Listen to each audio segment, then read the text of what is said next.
The black sea of space stretched endlessly, speckled with ancient starlight. Commander Elias Moreau sat alone in the observation deck of the Horizon's Wake, a vessel not built for war, but for wandering. His crew had been gone for hours, scattered through the ship, tending to repairs or resting. Elias preferred the silence. Silence had weight out here. It pressed against you, demanded respect. The last transmission from Earth had been months ago, nothing but a faint voice clipped by static, ... carry the flame. No coordinates, no instructions, just that phrase looping in his mind like an old lullaby. Their mission had begun as a simple survey of the outer colonies, but a sudden solar flare storm had driven them far beyond mapped routes, past the markers where human-made beacons still blinked. They now drifted through sectors untouched by any Terran chart. Through the glass he saw a shimmer, like a ripple in water, but it was space itself, bending. It pulsed once, twice, and was gone. The logs called it a spatial anomaly, but in Elias's gut it felt like something older than physics, something watching. That night, the crew gathered in the mess hall. Lieutenant Suri tapped at the table nervously. "I think it's following us," she said, eyes darting to the nearest viewport. Elias didn't respond right away. The hum of the ship seemed louder, the air heavier, and far away in the dark a light flickered in answer. Days bled into each other in the quiet hum of the void. The crew stopped talking about getting back and began speaking in smaller goals. Keep life support running, keep the engines warm, keep each other sane. The anomaly returned. This time it lingered, a swirling veil of silver mist shaped almost like a gateway. It was beautiful, hypnotic, and deeply unsettling. They scanned it, no match in any Terran database. Ensign Harper swore he saw movement inside it, silhouettes like ships gliding across oceans. "It's not natural," Suri whispered to Elias later, but Elias felt something different, a pull. Not danger, not exactly, but a beckoning. Then came the voice, not through comms, but in his head, a tone that felt like memory, not sound. It didn't speak in words, but the meaning was clear. "Come closer."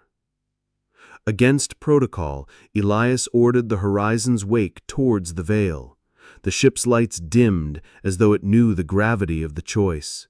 Behind them, the known galaxy stretched away. Ahead, a mystery, older than humanity itself, waited with silent patience. Crossing into the veil was nothing like hyperspace jumps. It wasn't speed, it was surrender. The ship slid into a dream made real, the colors around them shifting from star black to deep ocean blues and emerald greens. Shapes drifted past, vast creatures like living constellations, their bodies weaving through the mist. The crew stood pressed against the windows, breathless. They're aware of us," Harper murmured. One of the creatures, glowing faintly gold, drifted close, with its many eyes reflecting the crew's faces, then dipped its head, a motion unmistakably deliberate, before gliding away. In the distance, cities floated among the clouds, impossibly large, their architecture nothing like human design. Flowing curves, open-air spires, glowing rivers in the sky. They pulsed with light in a slow rhythm, like breathing. The voice returned, clearer now. "We remember you." The crew exchanged bewildered glances. None of them had been here before. None of them could have. But Elias felt it in his bones, some ancient bond between humankind and whatever lived here.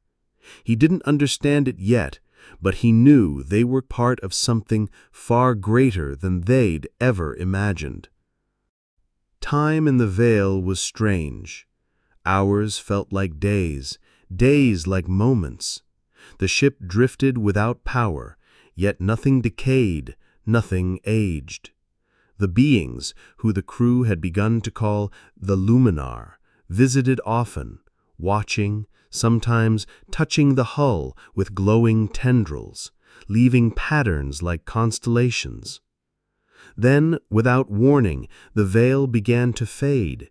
The colors drained away, the mist thinned, and the familiar black of space returned. The ship's systems flickered back online, navigation charts reappeared, only now they showed a route home, a route that didn't exist before. In the observation deck, Elias sat alone once more, but this time he didn't feel the weight of silence. He felt accompanied. In the distance, where the veil had been, a single golden spark lingered before vanishing into the stars. The crew never spoke of the Luminar to outsiders, not because they feared disbelief, but because they understood it wasn't theirs to share. Some journeys belong only to those who take them. And somewhere, far beyond mapped space, the stars still remembered them.